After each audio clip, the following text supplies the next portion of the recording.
Follow the money. That's what I always say. You always follow the money. Yeah. This is Follow the Money with Mitch Moss and Pauly Howard on VSiN. Welcome in. Busy hour on tap. In 30 minutes, Warren Sharp on the program, his Week 3 reactions to the NFL, and a look or two, maybe at some player props tonight in Monday Night Football. We have the good, the bad, and the ugly. And Pauly, we'll get into Week 4 numbers here that we have coming up, including the Thursday night game. As the Seahawks yesterday, that game was over with in the first quarter against the Saints.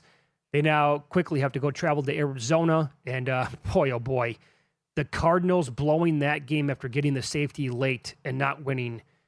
They should be 3-0. I don't know how good they are, but that team should be 3-0 for sure. And they open up a very small favorite, but it's all over the map right now. And ESPN Bet has the Seahawks a 1.5-point favorite now in this game. Oh, yeah. Other books are sitting at like Arizona, a 0.5-point favorite to 1.5 here. Yeah. Feel bad for Harris. Also feel terrible for Connor out for the year. You're right. They were minus 1,000 in play, and they couldn't pick up the third down.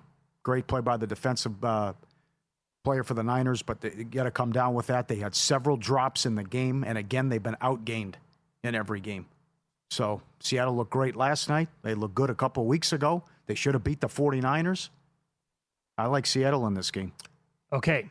As do I. And again, consider who Arizona has played so far this year. That's right.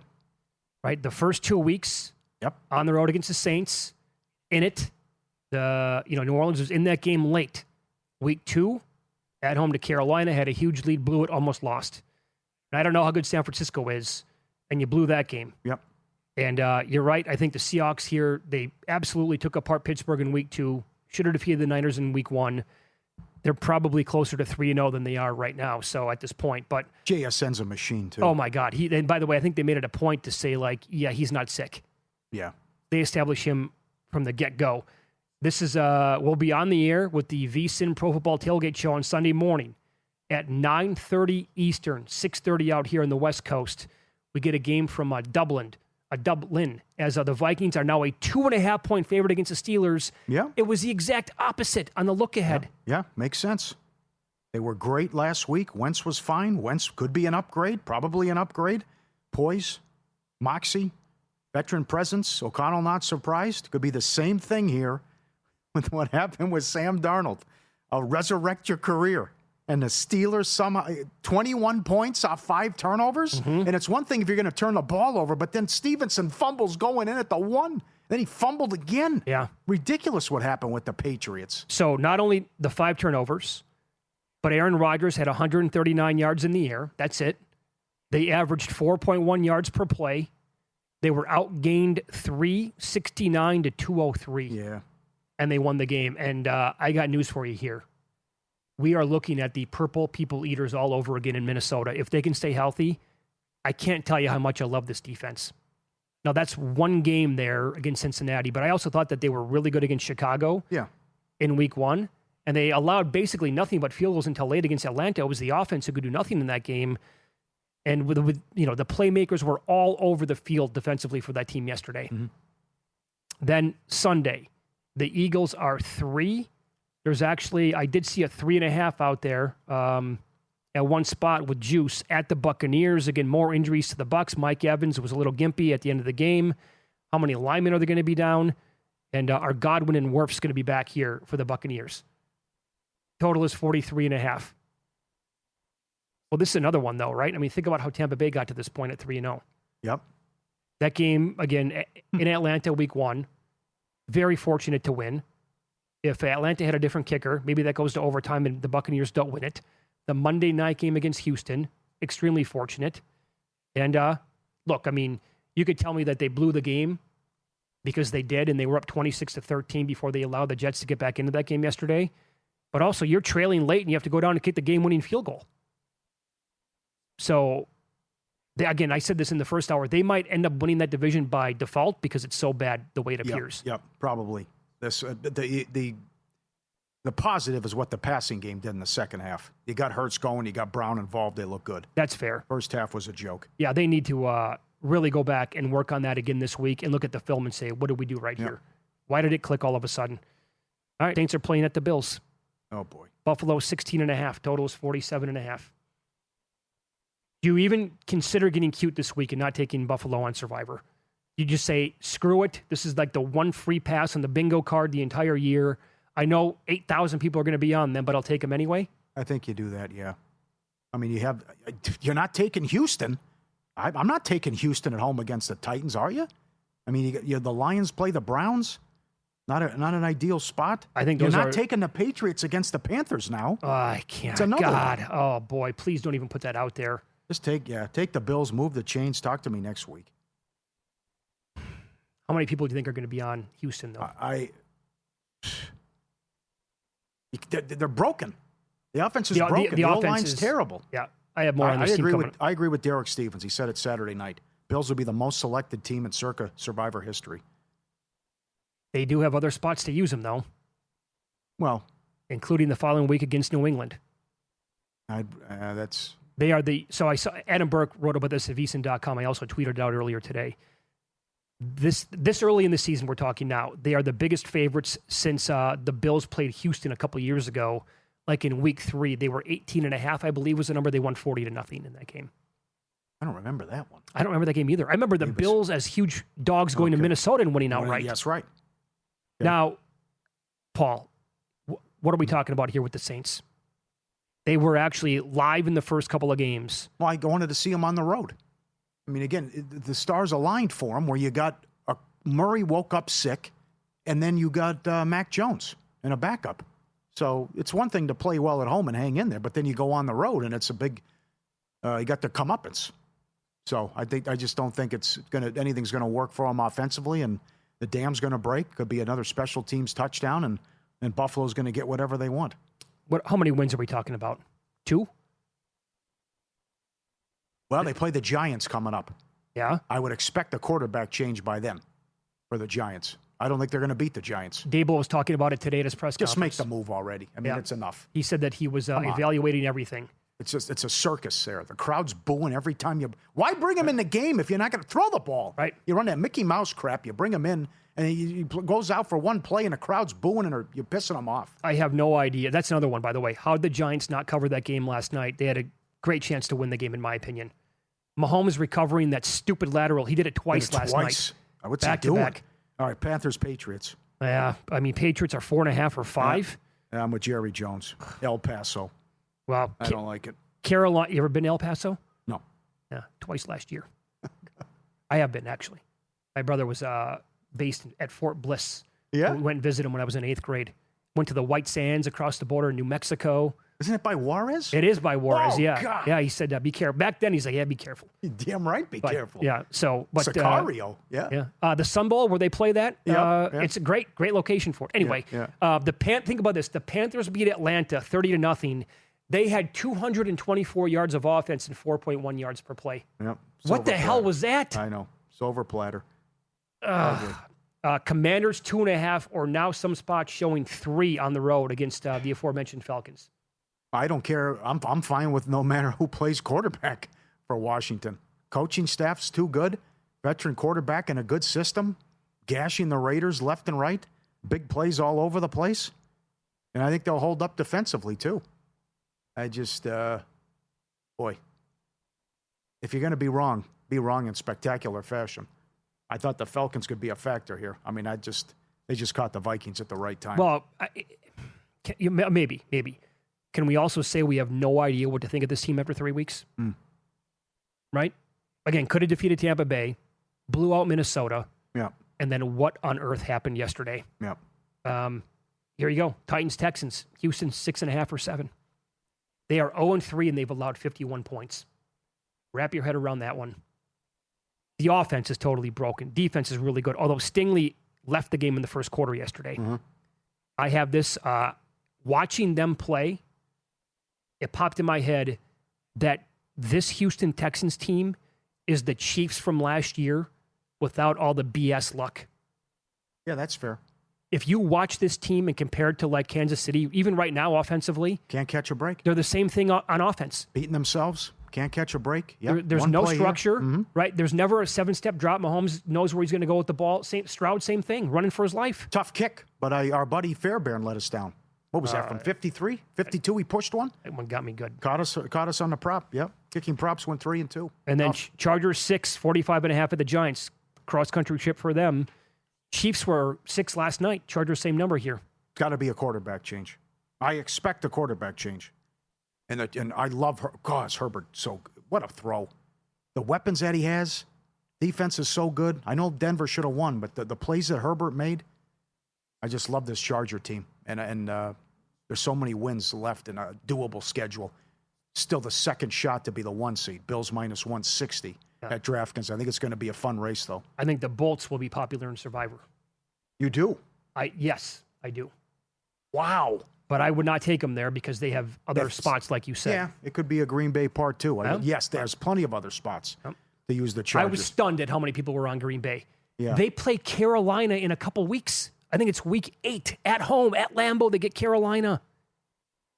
Anyway, I mean, I'm not rooting against people, but that number blew me away. The Average Joe contest from Edge Boost, all about the weekly prizes. Each week you make 7 picks, NFL or college. The highest score that week cashes $500.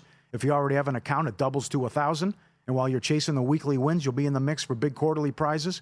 Airfare, hotel at Circa, in-studio spot on a VSiN show, free to play. Enter any time this season. VSiN.com/Joe, VSiN.com/Joe. All right, more of the Week 4 slate coming up next, including the afternoon games, the Sunday night contest, how that number's been on the move, and we have a Monday night doubleheader. A lot to be excited about in the NFL in Week 4 coming up.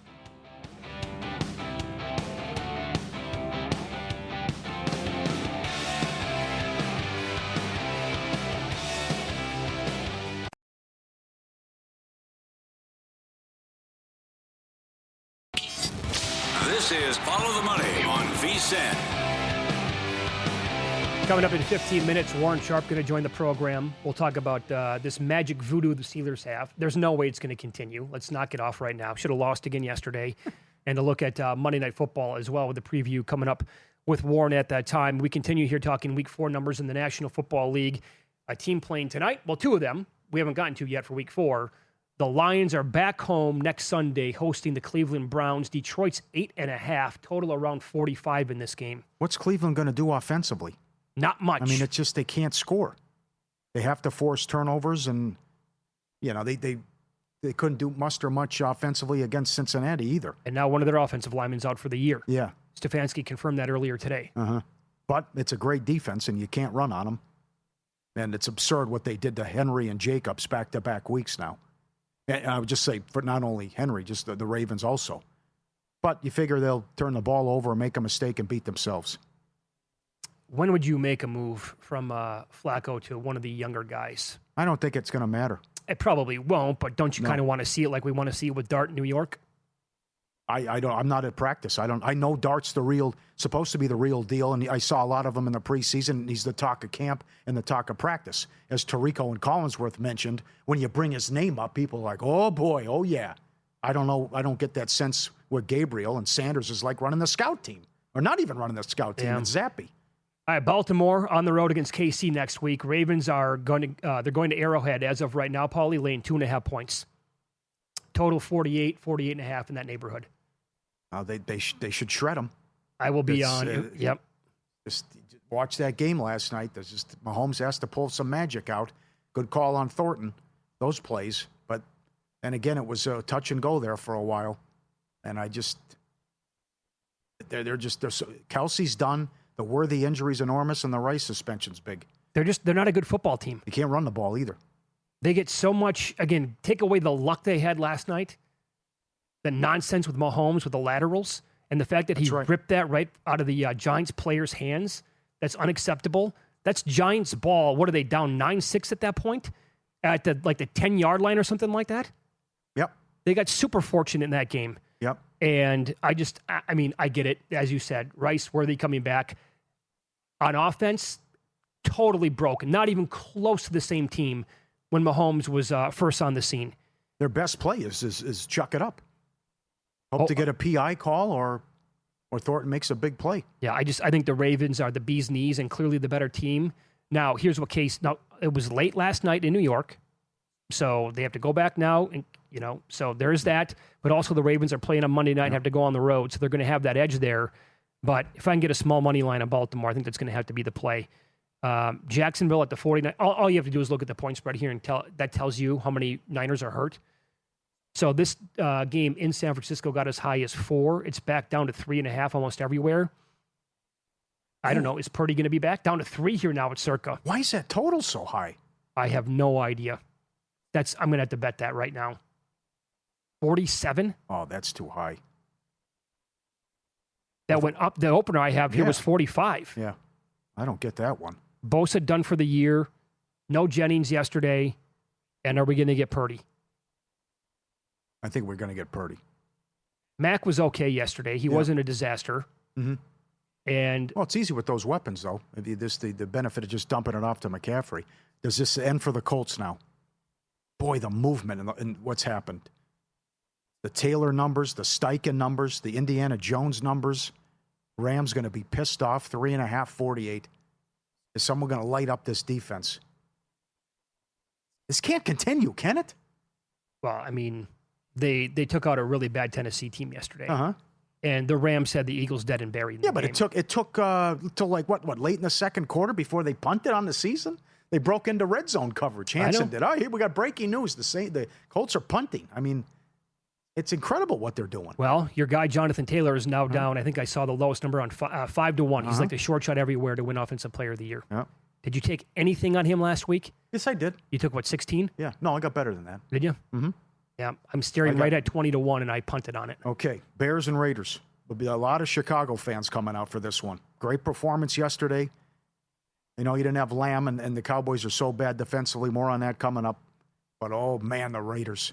Between the defense, and again, it's just the poor guy. Every carry, Genty's getting hit at or behind the line of scrimmage. Yep. He still had like 60 yards, but they're not, this offensive line's atrocious. Yeah, there's nothing that kid can do about it. Oh, the defense was so bad. Well, I want to say to take the over in the game. It's already moved around key numbers here, 47 to 48. Yeah, right. But again, look what happened yesterday in the Cowboys-Bears game. That's the second time. That's the Cowboys more of an example here, but the Bears were involved. Twice now on the year, the Cowboys dead over at halftime. Yep. Right? Sailing, going to fly over, no problem. And it just completely died in the second half. That might be a good angle for the Cowboys' second half unders this year. Yeah, could be. So far in those two games anyway. But, Paul, let's be honest here. I don't want to overreact, but is coming up later on in the show. How are the Raiders still favored at some spots? They're 1.5. That's the high water mark I'm seeing on the screen right now. I see other spots with the Bears a 1.5 point favorite. Should the Raiders be favored here in this game? I say no. No? Okay. Well, the offense looked good against the Patriots. Then you figure the Bears have been a mess other than the Dallas. Okay. This has moved. Green Bay and Dallas. Now it's a ton of guys out for the Cowboys. Bill Barnwell. Quarterbacks against Dallas. A QBR of 80. 9.8 yards per attempt. Those same quarterbacks against everyone else. QBR of 40. 5.8 yards per attempt. Oh. And Parsons can stick it to Jerry now.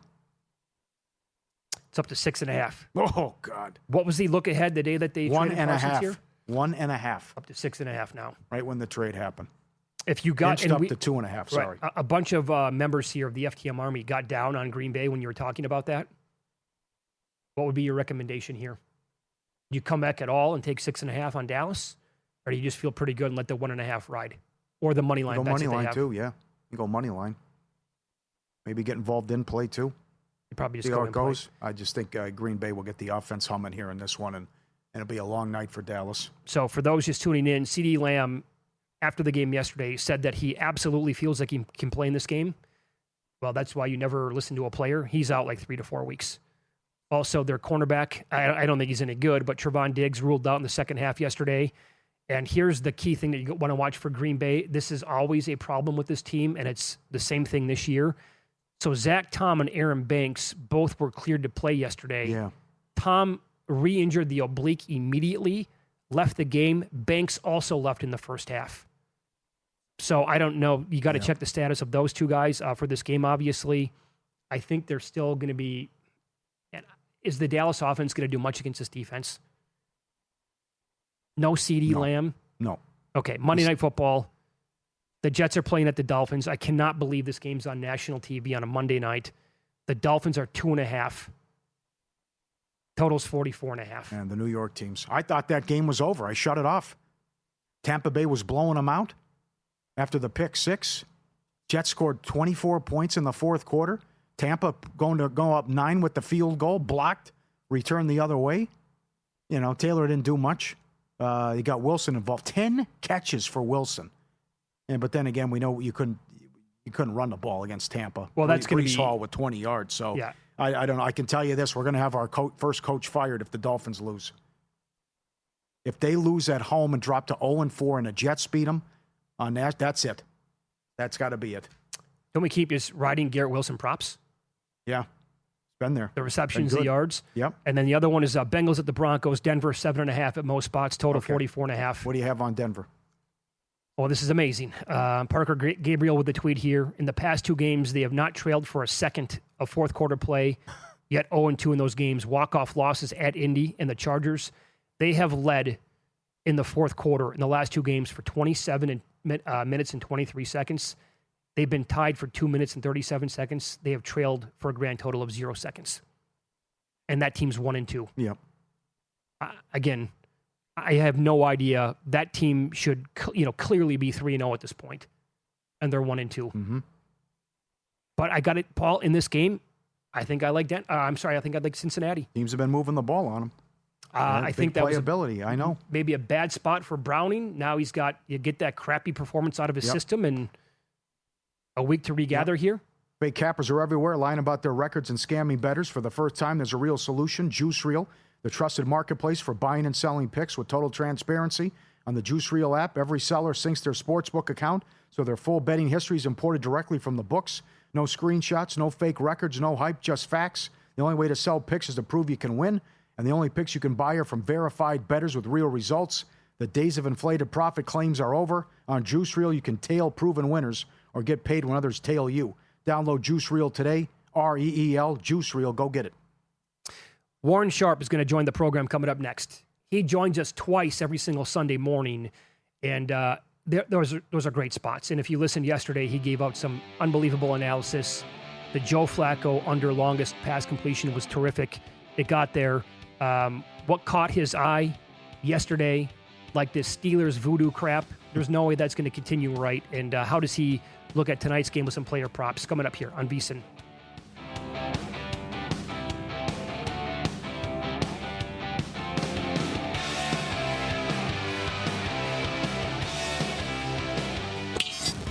This is Follow the Money on VSiN. Warren Sharp joins the program now, as he does every single Monday at this time. You can get 2 weeks free when you buy a month of his service. It's a full month for the price of only 2 weeks.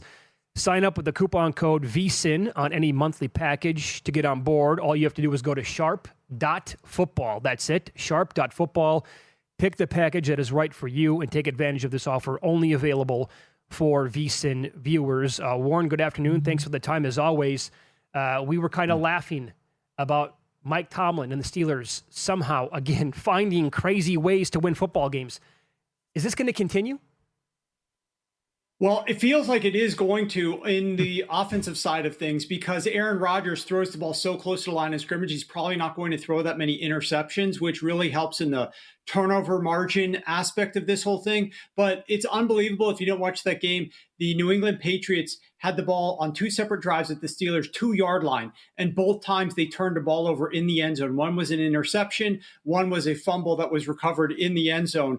Pittsburgh this year has 27 points that they have scored off of turnovers, and they have allowed 0 points off of turnovers. Combined, they have the number 1 points off turnover margin. They rank number 1 in turnover EPA so far on the season. And this is absolutely nothing new for people that have been tracking the voodoo that Mike Tomlin brings to Pittsburgh and the rest of the NFL, because they rank number 1 in points off of turnovers over the last 4 seasons. They're plus 36 in turnover margin, which is the best in the NFL. The next closest team is number 25. And like I just mentioned, you've got now have Aaron Rodgers, who throws the ball short underneath. He's probably not going to throw that many interceptions. He has one of the lowest interception rates of any quarterback in NFL history. And if they continue to play the way that they were playing in that game against the Patriots, where a couple of shots down the field, some nice routes in the end zone that Aaron Rodgers fired the ball in. But for the most part, it was very quick, get the ball out of Aaron Rodgers' hands underneath. It's hard to throw very many interceptions playing like that. And if the Steelers just continue to get lucky on the other side of the ball, I mean, it's entirely possible for this to continue. It does not seem possible. It's not normal, but maybe it continues. There's voodoo in the other direction. What's going on with the Broncos? That they blow that game against the Colts, and they were 90% win probability against the Chargers. What are you seeing on early downs with Denver? I know Sean Payton was critical of his game calling early in the season. Very, very frustrating if you're a Broncos fan or Broncos backer. The way that Bo Nix has been playing on early downs, he averaged minus 0.41 EPA per attempt on early downs yesterday. That was second worst in the NFL, only ahead of Jake Browning. He was terrible in terms of their overall success rate, and the Broncos are dead last in the NFL. Only 32% of their early down plays have been successful so far this season. He is throwing the ball. I was talking about Aaron Rodgers and their short target depth. On early downs, Bo Nix is throwing the ball 70% of the time within 5 yards of the line of scrimmage. That's actually more passes thrown short of the line of scrimmage, within 5 yards of the line of scrimmage than even Aaron Rodgers. So we're talking about a very conservative offensive approach on early downs by the Denver Broncos from a passing perspective. And then from a rushing perspective, their rushing has been terrible on early downs as well. So they are not having success running the football or passing the ball. The most perplexing thing about the whole thing is that they've got a top 10 offensive line. Their offensive line ranks number 1 in pass block win rate. So why does Bo Nix need to get the ball out of his hands super quickly underneath for very low efficiency when they've got the number 1 pass blocking offensive line? There's no reason that the Denver Broncos with that offensive line, 10 in run blocking, 1 in pass blocking, should rank dead last in early down efficiency, but it's cost them games to start the season. They got to get it back on track, I believe, because their O-line is so good they can. Mm-hmm. It's going to come down to strategy from Sean Payton and try to fix it and make life a little bit more upside for Bo Nix in the way that they're structuring this offense right now. So Jacksonville took Travis Hunter, number 2 overall in the draft, right? Wide receiver, cornerback combo. Like, how are they going to deploy him on the football field this year? Well, his offensive snaps now and targets are way down from week 1. He had 8 in week 1, only 2 yesterday. Meanwhile, Warren, his defensive snaps are way up. 10% in week 1, all the way to 69% yesterday. They should probably be using him more at wide receiver is my guess. What have you noticed with their receivers? Well, first of all, I was very big on Trevor Lawrence coming into the season, and I've made it very clear. I don't even like Trevor Lawrence, but I felt like in this Liam Cohen-style offense, he would have some success, throw the ball a lot more, a lot short underneath passes, go over his touchdown prop, and he's still in good position to do that. But Trevor Lawrence hasn't looked very good in this offense. He just is not throwing the ball well. He's such a prototypical quarterback, but is not having a lot of success. But this is not all Trevor Lawrence's fault.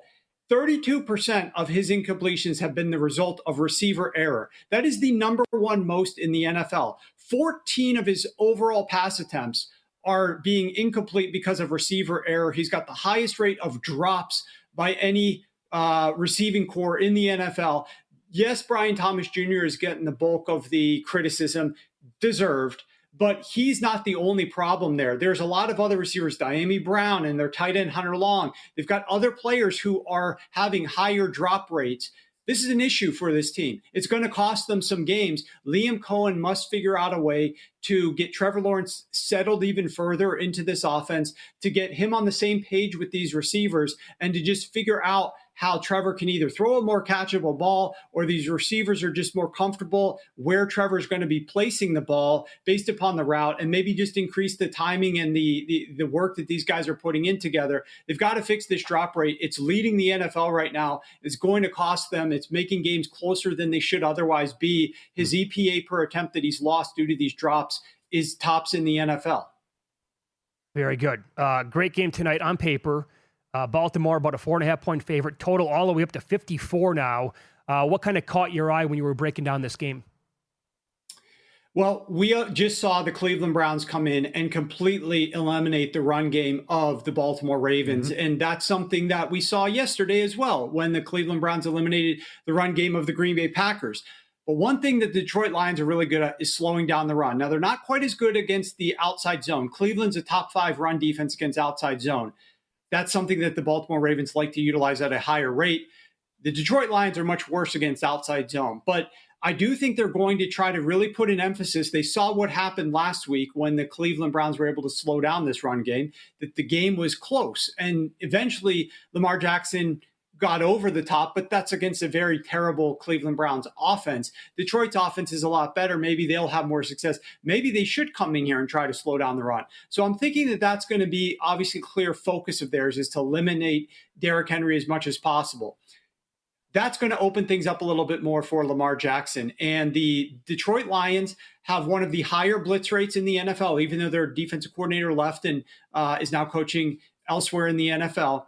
But they have one of the highest blitz rates. But if they don't get home from a pressure perspective when they blitz, they have the biggest straddle between getting pressure versus not getting pressure in terms of the EPA that they allow. And one of the things that Lamar Jackson has been doing is pushing the ball down the field and having success against secondaries, particularly when he's being blitzed. And they have actually a higher rate of gains of 20-plus yards when he's being blitzed than when he's not being blitzed. In 15 of 19 games since the start of last season, Lamar Jackson has had a longest completion of at least 39 yards. 15 of 19 games since the start of last year. That means 4 games went under this mark. 2 of them were against the Cleveland Browns.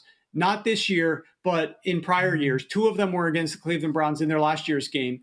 One of them was against the Buffalo Bills when Baltimore completely blew them out and was up big and didn't need to do anything late.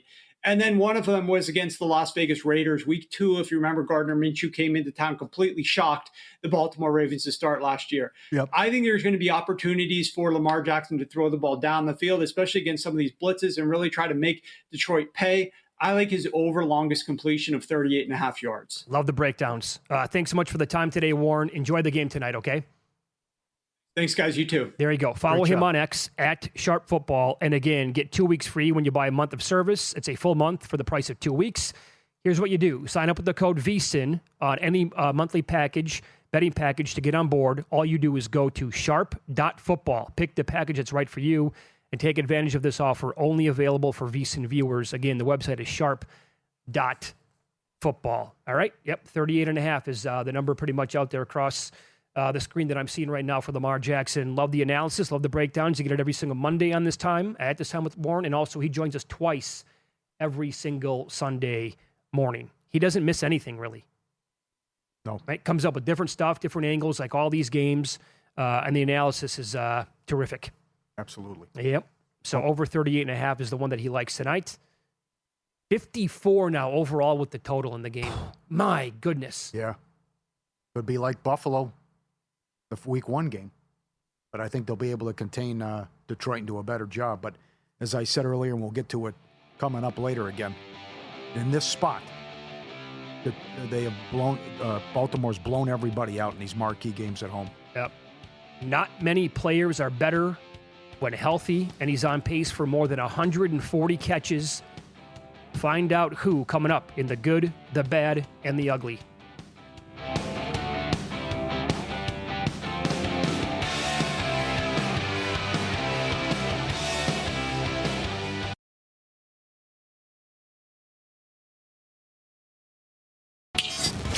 This is Follow the Money on VSiN. The good. Pretty good. I'm feeling pretty good. The bad. I've had it with this dump. Got no food, got no jobs. Our pets' heads are falling off. And the ugly. First of all, that's horrible. Wow, that was the worst piece of crap I've ever seen. The good, the bad, the ugly, brought to you by sharpplays.com. Get the latest betting insights and analysis now. Sharpplays.com. I have to give it up to the Eagles, even though they were terrible the first half. Booed off the field, 33 yards of offense. They have won 19 of their last 20 games. Pretty good. Do whatever you can to get the W, and they found the passing attack in the second half. They contained Barkley, great gap integrity, and Hurts got it going. A.J. Brown sighting. They were phenomenal. And then the special teams gets them the W. Good job from the Eagles, and they're getting ready for Tampa. I got to put Mayfield in there too. Honorable mention, MVP candidate, and also on this revenge tour, where hey, Wilkes cut me in Carolina. I wanted to stick it to him. Brought that up with the guys with the Jets and all the and he was great as well. And how about the Red Raiders? They spent a lot of money in the portal, and the defense is real, and it better be for what they paid. They forced 4 Utah turnovers. The yards were 484 to 260. They lost their quarterback, and Hammond came in and played well. They're 4-0 for the first time since 2013. I believe that's their first win over a ranked opponent on the road since 2008 as well. Schedule sets up nicely. Great job, Red Raiders. Texas Tech, great win in Utah. That's my good. Did you have the Utes in that game? Because I did.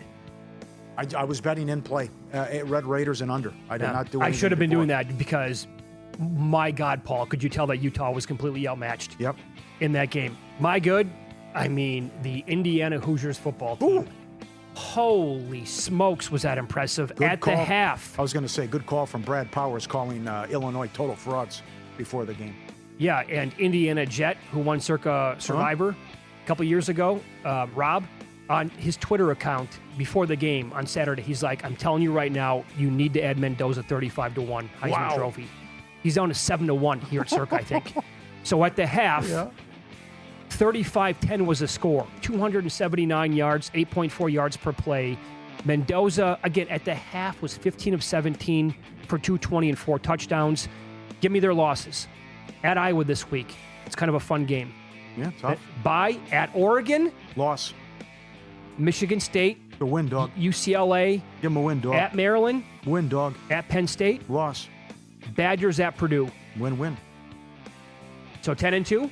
I love how this guy talks as well, which I'll get So to. do I. Signetti. Is he still going to be there? Do you have his latest comment about the game coming up? Oh, I missed that. I saw what he said after about Illinois. What did he say? He was asked about playing at Iowa this week, and he Yeah. goes, well, certainly they're going to be more difficult than last week. Is that what he said? Oh, he took shots fired This at guy's a Illinois riot. again? This guy is a riot. Oh, my God. Oh, I love him. The Washington Huskies. Now, I don't care for like the Apple Cup and the Civil War being played already in September or whatever. Yeah. 59-24 over Wazoo. Here's the deal. Damon Williams, their quarterback. 16 of 19, 298, 4 touchdowns, 88 on the ground, another touchdown. And their running back, Jonah Coleman, has 9 touchdowns in 3 games. Huge test this weekend at home to Ohio State. They opened up a 10-point dog here at Circa. They're down to 8. I don't think Damon Williams will have enough attention to win the Heisman Trophy. But if you've never seen him play, I highly urge you to check out the game this week against Ohio State. My buddy who has season tickets invited me up there this weekend. It's a 12:30 start to go sailgating for the game. All right. I can't go. Can't pull it off. Okay. Christian McCaffrey, 10 catches yesterday, 25 on the year. His average game so far, 26 touches, 130 yards, only 1 touchdown overall. He's currently on pace in a 17-game season for 142 catches, 1,207 yards, and 997 on the ground. I would look at him for Offensive Player of the Year, but he's like 10-1 range. I wanted a little bit higher than that on him. Okay. My bad, Marvin Harrison. What are you doing dropping the pass? That's going to go for 70 yards. Yep. Nobody's close to you. And then he dropped another one in the end zone that would have been a A touchdown. lot of drops. I what? I don't. Yeah. I, Boy, oh boy. I'm trying to get the comp. Send in the comps. Mike Williams, with Charles Rogers, was that his name? yes. Give me these guys who were coming in, top 5 picks, going to dominate, can't stop him, and he's got Flop. he's a bust. I Yeah. know. Jordan Love, inexplicable INT late, but again, that 11-yard sack that he took on 3rd and 1, final play of the third quarter, total amateur hour. And the Houston Texans. Yeah. I said this earlier. I mean it. They are the 2024 Kansas City Chiefs without all the dumb luck. Yep. All right, I got Nebraska on there again. You got to win one of these at some point. You've lost 28 in a row to ranked teams? Come on. At home? Get a stop. You're playing Michigan. They don't have a great offense. By the way, another win with an interim coach. How do they keep doing this? And then all the rage with Raiola, it's coming in, and you got to win one of these. It's unbelievable what that fan base has been through. Great call Wednesday by Brad Powers. Jason Candle at Toledo. Since 2021, he's lost as a favorite 16 times. 11 of them more than a touchdown. 2-touchdown favorite at Western Michigan. Lost the game 14-13. Unbleeping believable. Ugly, the Falcons, shutout, turnovers, game over in the first quarter. Romo, they just signed him to a 2-year deal. Cut coup. He misses 2 kicks. Now you got questions about Penix. The Bengals, 5 turnovers. Game was also over early. 2 defensive touchdowns for the Vikings. Same player. Right. Wentz and Mason doing whatever they wanted. Oh, how about Cal? 3-0, feeling good about themselves. I'll put them in with Illinois. 14-point favorite against the Aztecs, who can't score. Lost 34 rip as a double-digit favorite. And Illinois. How is this? How are they ranked in the top 10? Yeah. Where did this come from? Yards, 579 to 161. 63-10. Signetti after the game, quote, "We broke their will." Yeah. Evidently, he does not like Bielema and that team. Wow. He made it a point when asked about Iowa this week. He goes, well, they're going to be a lot more difficult than Illinois, basically. So my ugly in the same conference, and this absolutely kills me as someone who grew up in the state. And I love this team more than any team in any sport for the most part. But Wisconsin football, and I don't know, Paul, collectively, like I'll raise my hand, but it wasn't just me. Were we all more wrong on Marvin Harrison Jr. or Luke Fickell? Universally, Fickell to Wisconsin was thought of as like a genius hire. Took Cincinnati to the playoff. That's right. Did a great job. I thought it was a great hire and a great program that's always in the mix. It's been a complete flop. Terrible. So you're booed off the field against Maryland. And look, I'm okay if you lose to Maryland at home. That's fine. I mean, who am I to be like that elite to say he can never lose to Maryland? But 20-0 at the half, 27-10 final, nothing going with the ground game. And here's the worst part, the part that's more unacceptable than anything, they have zero identity. Yeah. And you sent over a great tweet. This was built up for 30 years. Run the ball, play defense. Yeah. Stud running backs, make the Rose Bowl, always be in the mix. Absolutely. This guy in Wisconsin, Milwaukee media, just said, I can't believe what I'm watching. 30 years destroyed in 2.5 years. He's right. Yeah. And nobody saw that coming. No. So Fickell has to go now. And if you go back 2.5 years ago, there's no way I would have been saying that. I was like, yeah, of course, great guy. Yeah. Great hire. And the New York Giants. As Andrew messaged the show last night, Russell Wilson is the new Derek Carr at the goal line. Yep. And my buddy Jason was at the game last night, season tickets. He goes all the time. He sent me videos and photos. I noticed the same thing. Go ahead. The photos, early third quarter, 1-score game to the Chiefs. Yep. Like nobody's in their seats. It's dead. The place, and the videos, it's complete apathy. You could hear a pin drop. It's a 1-score game in the second half. They have the crazy. That's right. Yeah. And yet, they stuff them down our throats every year in primetime games. Yep. Brad Nortman had the tweet. It took 30 years. What took 30 years to build has been destroyed in 3 years. I'm at a loss for words. ESPN Wisconsin, and Colby was the listener who sent in the Brian Blessing ticket. Kings will win a Stanley Cup if they win Game 4. Paul, here's how bad it is with Wisconsin football. I don't even watch their games anymore. Yeah. No need. You want to talk about apathy. Yeah. That's, oh, boy. You're right. Rose Bowls were a common occurrence. 9, 10, 11-win teams happened all the time. Great offensive line, awesome running backs, going to play good defense. I thought for sure with the expanded playoffs, this team would be in the mix. And now I get it, they've had a tough schedule over the last couple of years, but playoffs? Jim Mora, where are you at? And you win 7 games. That's the debacle. Glenn Clark on the program coming up. He covers the Ravens in Baltimore and always has good betting nuggets when he joins the program. We'll find out what they are next here on VSiN.